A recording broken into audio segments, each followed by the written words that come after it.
പ്രധാനപ്പെട്ട ചില ക്യാൻസറുകളുടെ ലക്ഷണങ്ങൾ അത് കണ്ടാൽ എന്ത് ചെയ്യണം എന്നുള്ളത് പറയാം. വായിലെ ക്യാൻസർ ഞാൻ നേരത്തെ പറഞ്ഞു. വെളുത്ത പാടുകൾ, തടിച്ച പാടുകൾ വളരെ ആഴ്ചകളോ മാസങ്ങളോളം മാറാതെ അവിടെ നിൽക്കുക, അങ്ങനെയുള്ളതിന് പോയി ബയോപ്സി ചെയ്യണം. അതുപോലെ ചുവന്ന് തടിച്ച പാടുകൾ നിൽക്കുക, അതും പോയി ബയോപ്സി ചെയ്യണം. പിന്നെ കരിയാത്ത വ്രണങ്ങൾ വായ്ക്കകത്ത്, അത് പോയി ബയോപ്സി ചെയ്യണം. പിന്നെ തൊണ്ടയിലാണെങ്കിൽ ശബ്ദ തടസ്സം, ഭക്ഷണം കഴിക്കാനുള്ള ബുദ്ധിമുട്ട് ഒക്കെ ഉണ്ടെങ്കിൽ, അതായത് ഒരു ദിവസം ടോൺസിലൈറ്റിസ് കൊണ്ടുവരുന്ന തൊണ്ടവേദനയൊന്നും നിങ്ങൾ പേടിക്കണ്ട, ജലദോഷം കൊണ്ടുവരുന്ന തൊണ്ടവേദനയൊന്നും പേടിക്കണ്ട.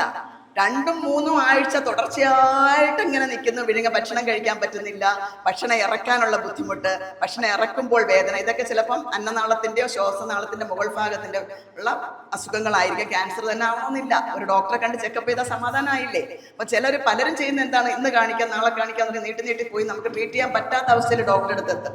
അതുകൊണ്ട് ഇങ്ങനത്തെ ലക്ഷണങ്ങൾ കണ്ടാൽ നിങ്ങൾ ക്യാൻസർ ആണെന്നൊന്നും ഉറപ്പിക്കണ്ട. അത് ആണോ അല്ലയോ, വേറെ എന്തെങ്കിലും അസുഖമാണോ, ട്രീറ്റ് ചെയ്യാൻ പറ്റുന്ന അസുഖമാണോ എന്ന് പോയി ചെക്ക് ചെയ്യുക, അതിൻ്റെ ആവശ്യമുള്ളൂ. പിന്നെ അന്നനാളത്തിനകത്ത് വരുന്ന ക്യാൻസറിന് പലപ്പോഴും അവിടെ നിന്ന് ബ്ലീഡിങ് വല്ലതും ഉണ്ടായിക്കഴിഞ്ഞാൽ കറുത്ത നിറത്തിൽ മലം പോവും. അന്നനാളത്തിലും ആമാശയത്തിലും ആണെങ്കിൽ. ഈ ആമാശയത്തിലെ ക്യാൻസറൊക്കെ ആദ്യമേ മുഴയായി വരണമെന്നില്ല. ആദ്യത്തെ ലക്ഷണങ്ങൾ പലപ്പോഴും ഈ മലം കറുത്തു പോവുക, മലത്തിൽ ചോര പോവുകയൊക്കെ ആയിരിക്കും. പിന്നെ നമ്മുടെ വൻകുടൽ ചെറുകുടലൊക്കെ ആണെങ്കിൽ കുറച്ചുകൂടെ വ്യത്യസ്തമുള്ള രക്തം മലത്തിൽ കൂടെ മിക്സ് ചെയ്ത് പോകുന്നതായിട്ട് കാണാം. പിന്നെ മലദ്വാരത്തിലെ ബ്ലീഡിംഗ് എല്ലാം ഈ പരസ്യത്തിലൊക്കെ കാണുന്നുണ്ട്. മൂലക്കുരു അഥവാ ഫിസ്റ്റുല ഓപ്പറേഷൻ ഇല്ലാതെ മാറ്റാന്നൊക്കെ പറഞ്ഞ് പരസ്യങ്ങൾ ചെയ്യും. പക്ഷെ മലദ്വാരത്തിലെ ബ്ലീഡിംഗ് എല്ലാം തന്നെ മൂലക്കുരു അല്ല, ചിലതൊക്കെ ക്യാൻസറും ആകാം. അപ്പൊ മലദ്വാരത്തിലെ ബ്ലീഡിംഗ് കണ്ടാൽ ഒരു ഡോക്ടറെ കണ്ട് മലദ്വാരം പരിശോധിപ്പിച്ചിരിക്കണം. കാരണം മലദ്വാരത്തിലെ ബ്ലീഡിങ് ചിലപ്പോൾ ക്യാൻസറിന്റെ ലക്ഷണമാകാം. അപ്പോൾ ഒന്ന് ചെക്ക് ചെയ്തെന്ന് പറയുന്നത് നമുക്ക് ദോഷമൊന്നുമില്ല. ചെക്ക് ചെയ്യാതെ നമ്മൾ സമയം കളയും തോറും ക്യാൻസറിന്റെ ഒരു പ്രത്യേകത ഏർലി സ്റ്റേജ്, അതായത് അതിരിക്കുന്ന ഭാഗത്ത് മാത്രം ഉണ്ടായ സ്റ്റേജിൽ കണ്ടുപിടിച്ചാൽ വളരെ ചെറിയ രീതിയിലെ ചികിത്സ കൊണ്ട് പൂർണ്ണമായും ഭേദമാക്കാൻ സാധിക്കും. ജീവിതത്തിന്റെ എക്സ്പെക്റ്റൻസി, ലൈഫ് എക്സ്പെക്റ്റൻസി സാധാരണക്കാരെ പോലെ തന്നെ ഉണ്ടാവും. പക്ഷെ പ്രോബ്ലം വരുന്നത് അവിടവും കഴിഞ്ഞ് അടുത്ത ലെയറിലും പോയി പല ലെയറിലെത്തുന്നു. നമ്മുടെ ശരീരത്തിൽ ഇങ്ങനെ പല ലെയർ ഉണ്ടെന്ന് ഞാൻ പറഞ്ഞല്ലോ. ആ പല ലെയറിലേക്ക് കിടക്കുമ്പോൾ ഓപ്പറേഷൻ ചെയ്യാൻ പറ്റാത്ത അവസ്ഥ, ഇതിന്റെ സൈസ് വലുതാകുമ്പോൾ ഓപ്പറേഷൻ ചെയ്യാൻ പറ്റാത്ത അവസ്ഥ. പിന്നെ കീമോതെറാപ്പി കൊടുത്തിട്ടേ ഓപ്പറേഷൻ ചെയ്യാൻ പറ്റൂ. ചെയ്താലും ചിലപ്പോൾ രക്തത്തിലൂടെ മറ്റ് സ്ഥലങ്ങളിൽ ചെന്ന് വ്യാപിച്ചു കഴിഞ്ഞാൽ അതിനുള്ള ട്രീറ്റ്മെന്റ് ഒക്കെ ഒത്തിരി അഡ്വാൻസ്ഡ് ആണ്. എങ്കിലും ട്രീറ്റ്മെന്റിന്റെ ചെലവും മറ്റു കാര്യങ്ങളും ഒക്കെ കൂടുതലായിരിക്കാം.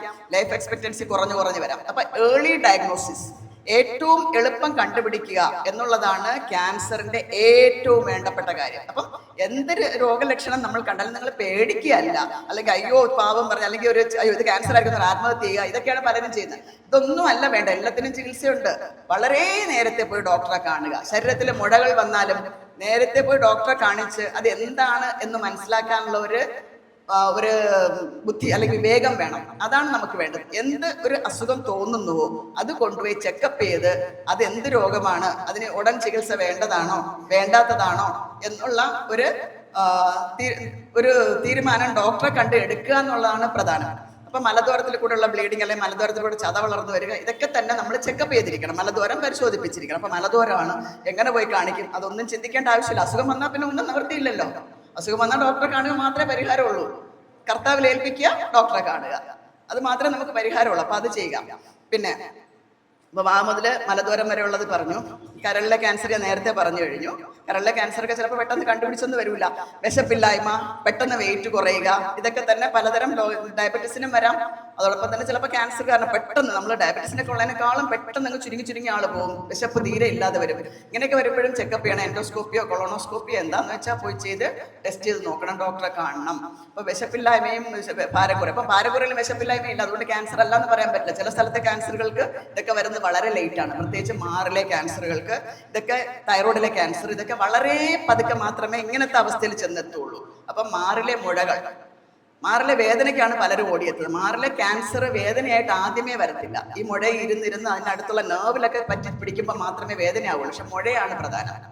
ഒരു ചെറിയ മുഴ കണ്ടാലും നമുക്ക് സാധാരണ വ്യത്യസ്തമായിട്ട് മാറിലെന്തോ തട്ടുന്ന പോലെയൊക്കെ തോന്നിയാലും ഒരു ഡോക്ടറെ കാണിച്ച് ചെക്കപ്പ് നടത്തുക. മാറിലെ വേദന വലിയ പേടിക്കാനുള്ളതല്ല, എന്നാലും നമ്മുടെ ഭയം മാറാൻ വേണ്ടി ചെക്കപ്പ് നടത്തും. പക്ഷെ അത് നമ്മൾ ഇഗ്നോർ ചെയ്യാൻ പാടില്ല. ഒരു ചെറിയ മുഴ കണ്ടാലും അത് പോയി ടെസ്റ്റ് ചെയ്യുക. അതിന് 3 പരിശോധനകളുണ്ട്. ട്രിപ്പിൾ അസസ്മെന്റ് എന്ന് പറയും. ഡോക്ടർ കൈവച്ച്, ഡോക്ടർ അല്ലെങ്കിൽ ഒരു ഹെൽത്ത് വർക്കർ നമ്മുടെ വീട്ടിൽ വരുന്ന അംഗൻവാടി വർക്കർ ആയാലും മതി, ഒന്ന് കാണിക്കുക. അവർ തൊട്ട് നോക്കിയിട്ട് അത് മുഴയാണോ അല്ലോ എന്ന് കണ്ടുപിടിക്കുക. മുഴയാണെങ്കിൽ അതിന് 40 വയസ്സിന് താഴെയുള്ളവർക്ക് അൾട്രാസൗണ്ട് സ്കാനും 40 വയസ്സിന് മുകളിലുള്ളവർക്ക് മാമോഗ്രാമും, പിന്നെ ഇതിലൊന്നൊരു കുത്തിപ്പരിശോധന. ഇത്രയാകുമ്പോൾ ഏകദേശം 99% ആണോ അല്ലേ തിരിച്ചറിയാനുള്ള അവസ്ഥയിൽ എത്തും. അപ്പൊ അത് കഴിഞ്ഞ് ട്രീറ്റ്മെന്റ് പ്ലാൻ ചെയ്യാം. അപ്പൊ ഏർലി ബ്രസ്റ്റ് ക്യാൻസർ, അതായത് ആദ്യ സ്റ്റേജില് മുഴ 5 സെന്റിമീറ്ററിന് താഴെയും ഒരിടത്തും ഫിക്സിറ്റി ഇല്ലാതെയും കക്ഷത്തെ കടലുകൾ ഫിക്സിറ്റി ഇല്ലാതെയും കിട്ടുന്ന സ്റ്റേജിലാണ് ഏർലി സ്റ്റേജ് എന്ന് പറഞ്ഞാൽ. ആ സ്റ്റേജിലാണെങ്കിൽ മാറ് നിലനിർത്തിയുള്ള ഓപ്പറേഷൻ തന്നെ ചെയ്യാൻ സാധിക്കും. മാറ് നീക്കം ചെയ്യേണ്ട ഓപ്പറേഷൻ ഇപ്പം ആവശ്യമില്ല. മാറ് നിലനിർത്തിയുള്ള ഓപ്പറേഷൻ ചെയ്യാനും അതുപോലെയുള്ള ലൈഫ് എക്സ്പെക്ടൻസി നല്ലപോലെ ഉണ്ട്. പിന്നെ അതിനുള്ള അടുത്ത സ്റ്റേജ് ആണെങ്കിൽ മാത്രമേ അതിനും ഇപ്പം ഓപ്പറേഷൻ മുമ്പ് കീമോതെറാപ്പി ഒക്കെ കൊടുത്ത് സൈസ് കുറച്ചിട്ട് മാറി നിലനിർത്തണമെന്ന് നിർബന്ധമുള്ളവർക്ക് അത് ചെയ്ത് കൊടുക്കുന്നുണ്ട്. പക്ഷെ അങ്ങനെയുള്ളവർക്ക് റേഡിയേഷൻ, ബ്രസ്റ്റ് നിലനിർത്തിയുള്ള ഓപ്പറേഷൻ ചെയ്യുന്നവർക്ക് റേഡിയേഷൻ കമ്പൽസറി ആണ്. അല്ലാതെയുള്ള ഓപ്പറേഷൻ ചെയ്യുന്നവർക്ക് കക്ഷത്തിലെ കഴലുകളിലെ അവസ്ഥ അനുസരിച്ച് റേഡിയേഷൻ വേണോ വേണ്ടയോ എന്നുള്ള തീരുമാനത്തിൽ എത്താൻ സാധിക്കും. ചിലർക്ക് വേണ്ടി വരത്തില്ല, ചിലർക്ക് വേണ്ടി വരും. ഇതെല്ലാം കഴിഞ്ഞ് ജീവിതത്തിന്റെ എക്സ്പെക്ടൻസി ഏർലി സ്റ്റേജിൽ കണ്ടുപിടിച്ചു കഴിഞ്ഞാൽ സാധാരണ ജീവിതം പോലെ തന്നെ ഉണ്ട്. 5, 10, 15 വർഷം.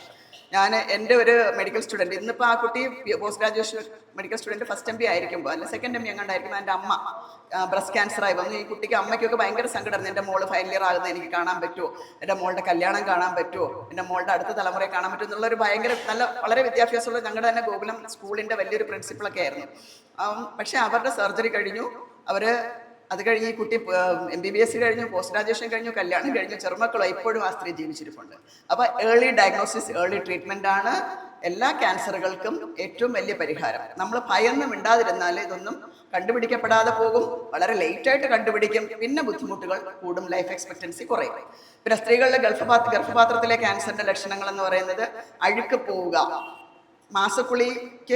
മാസക്കുളി ഉള്ള പ്രായത്തിലാണെങ്കിൽ 2 മാസക്കുളിയുടെ ഇടയ്ക്ക് ചിലപ്പോൾ ബ്ലീഡിങ് വരാം, അഴുക്ക് പോലെ പോകാം. അതെല്ലാം ആണെന്നില്ല, ഹോർമോൺ അബ്നോർമാലിറ്റി കൊണ്ടും വരാം, എന്നാലും ചെക്കപ്പ് ചെയ്യണം. ഏറ്റവും പ്രധാനം മാസക്കുളി നിന്ന ശേഷം, 1 വർഷം മാസക്കുളി ഇല്ലാതാകുമ്പോഴാണ് മാസക്കുളി നിന്നു എന്ന് പറയുന്നത്. 45 വയസ്സിന് മുകളിൽ 55 വയസ്സിനകം മാസക്കുളി നിൽക്കും. അപ്പൊ ഈ ഘട്ടത്തിൽ 1 വർഷത്തോളം മാസക്കുളി ഇല്ലെങ്കിൽ മാസക്കുളി നിന്നു എന്ന് തീരുമാനിക്കാം. അതിനുശേഷം ബ്ലീഡിങ് ഉണ്ടായാൽ ക്യാൻസറിനൊരു സാധ്യതയുണ്ട്, കൊണ്ടുപോയി കാണിച്ച് ചെക്കപ്പ് ചെയ്യണം.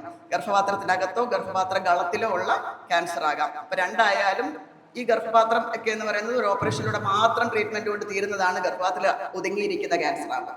ഗർഭപാത്രത്തിന് വെളിയിലെത്തിക്കഴിയുമ്പോഴാണ് പ്രശ്നം. പിന്നെ ഒവേറിയൻ ക്യാൻസർ ഇച്ചിരി ബുദ്ധിമുട്ടാണ് ചികിത്സിക്കാൻ. അത് ചിലപ്പോൾ ആദ്യം അറിഞ്ഞില്ലെന്ന് വരാം. വയറിലെ മുഴകൾ എന്ത് തന്നെ കണ്ടാലും, ഏത് ഭാഗത്ത് വന്നാലും, ഓവറി ആകട്ടെ മറ്റു ഭാഗത്തായാലും, എന്ത് മുഴയും, ശരീരത്തിന്റെ ഏത് ഭാഗത്തെയും മുഴകളെ സൂക്ഷിക്കുക. കൊണ്ടുപോയി ടെസ്റ്റ് ചെയ്യുക, സംശയം തീർക്കുക. ആവശ്യമുള്ളതാണെങ്കിൽ സർജറി ചെയ്യുക. വെറും കൊഴുപ്പിന്റെ കട്ടിയൊക്കെ ആണെങ്കിൽ പെട്ടെന്ന് ചെയ്യണമെന്ന് നിർബന്ധമില്ല. പക്ഷെ ക്യാൻസർ ആണെങ്കിൽ ചെയ്യാൻ ഡോക്ടർമാർ പറയും. ക്യാൻസർ അല്ലാത്തതും ചിലത് അവിടെ സ്പേസ് ഓക്യുപ്പൈങ് എന്ന് പറയും. ആ ഇരിക്കുന്ന സ്ഥലത്തിന് അടുത്തുള്ള അവയവങ്ങളെ പ്രസ് ചെയ്ത് സ്പേസ് ഓക്യുപ്പൈങ് സിംറ്റംസ് ഉണ്ടാക്കും ക്യാൻസർ അല്ലാത്ത മുഴകൾ. അപ്പോഴും ഡോക്ടർ എടുക്കാൻ പറയും. അപ്പൊ അങ്ങനെ എടുക്കാൻ പറഞ്ഞതുകൊണ്ട് അത് ക്യാൻസർ ആണെന്ന് എപ്പോഴും ചിന്തിക്കേണ്ട. വേറെ കാരണങ്ങളും ഉണ്ട്. ക്യാൻസർ അല്ലാത്ത മുഴകളും എടുക്കാൻ ഡോക്ടർമാർ പറഞ്ഞെന്ന് വരും. അപ്പൊ അതുകൊണ്ട് ക്യാൻസർ ആയിപ്പോയി എന്ന് പറഞ്ഞ് ടെൻഷനൊന്നും അടിക്കണ്ട. എല്ലാ ക്യാൻസറുകൾക്കും ഏർലി സ്റ്റേജിൽ നല്ല ചികിത്സയുണ്ട്. ആ ചികിത്സ കാരണം സാധാരണ ജീവിതം തന്നെ കിട്ടും. കുറച്ചൊരു പീരീഡ് നമ്മൾ ഇച്ചിരി സഫർ ചെയ്യും. കുടുംബാംഗങ്ങളുടെയും ദൈവത്തിന്റെയും കരുണ കൂടെ ഉണ്ടെങ്കിൽ സാധാരണ ജീവിതത്തിലേക്ക് തിരിച്ചു വരാനും സാധിക്കും.